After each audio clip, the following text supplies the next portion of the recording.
So when I did a basic, I did 38 for her. But when I did the knit, I did 36. In knit block, you need to go up. You need to make something smaller because you need to, once you wear the garment, it becomes bigger. Your armhole cannot be the same armhole measurements that you have on your basic block. For example, my armhole is 47 centimeters. If I'm doing knit, I should be like 44. Remember, I told you anything on the circle or half circle is going to stretch. Your armhole is going to stretch, especially with knit. So you need to raise it. I raised our waist from 38 to 36. I raised the bust level by 0.5 centimeters. So 20 bust, which is the depth of the armhole. Like I told you, you're squeezing your face. Like I said you can use this method to do your knit work. I already said that. And also, if you watch the video, the man said, don't listen to anyone that tells you, use a crossbar at the back and go and use the same in front. Why would you even do that? You put your cross chest measurements where, that's why I said, that's why I gave you that information that you can use this method. So let it click. Forget the freehand method, click of the form. Mark all this like this. Without this. Also, you're creating your box without the hip. So I created it without, I only use that hip. I did not even reduce from our hip measurement like we were asking. So I use that exact measurement. All round. Because right now we don't even know how the measure we're going to use, how stretchy it's going to be. So I'm chilling on that. So what you're saying, we should raise the... Because there won't be zip and all of that. The back. I should be able to raise. The waist measurement. The length. For knit, yes. So length to waist, it goes up. I need to. Inches or Centimeters. Raising the waist level up, the bust level up. This, instead of 38, I did 36. Okay. This, instead of 21, I did 20.5. Why? I just said it to expand.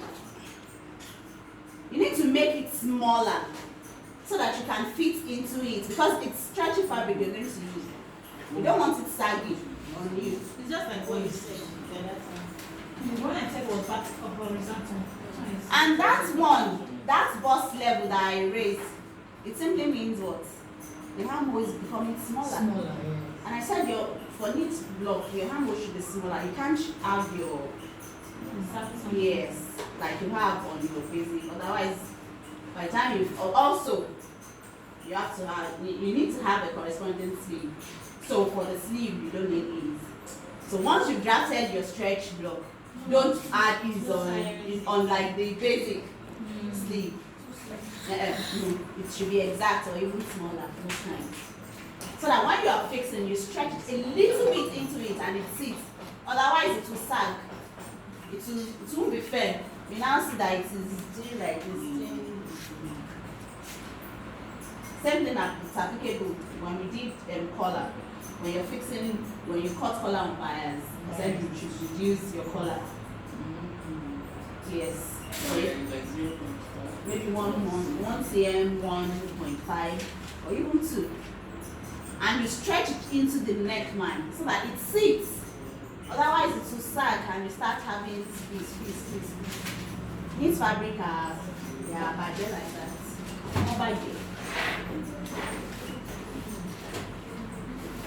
Are we done?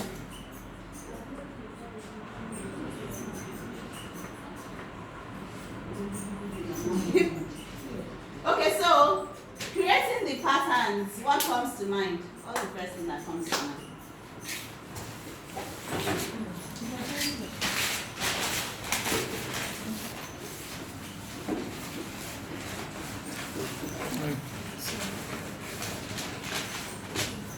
Can take pictures.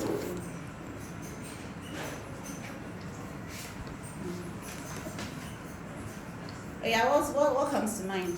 We have how many pieces now? What would you call this? Is it a 2-piece garment, 3-piece, 4-piece garment, or 1 piece?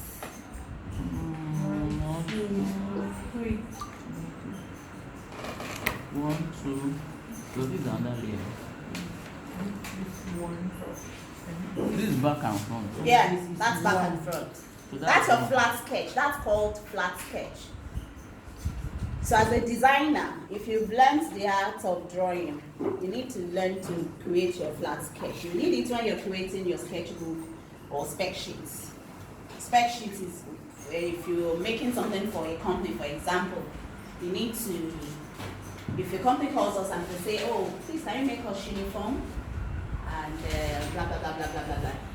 Can you design about 3 or 4? So you have to create maybe 2 or 3, 4 designs that they've requested, and you need to do a spec sheet. So in the spec sheet, you're going to have the flat sketch. It's like a specification sheet. That's what it is. Okay, the button, there's going to be button in front. You're going to talk about the number of buttons. There's going to be pockets at the chest, pockets on the trouser.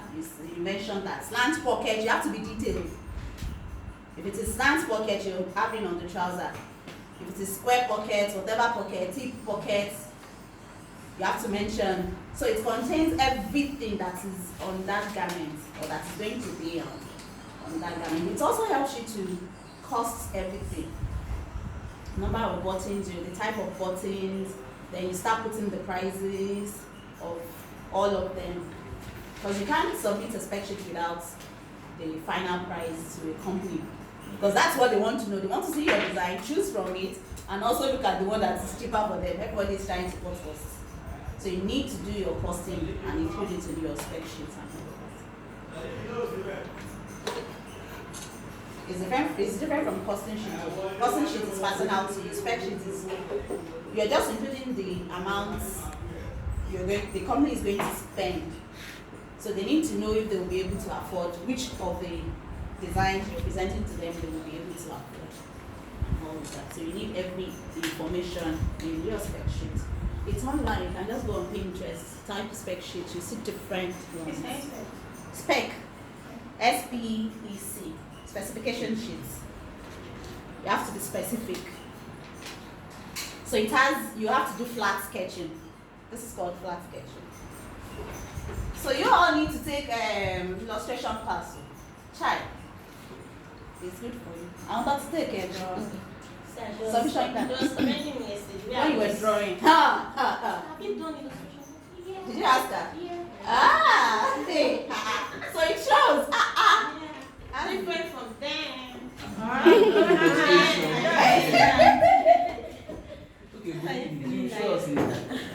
She actually tried, but she was missing class. Yes. Okay, so what do we have to do? We have how many minutes to go? What comes to mind first?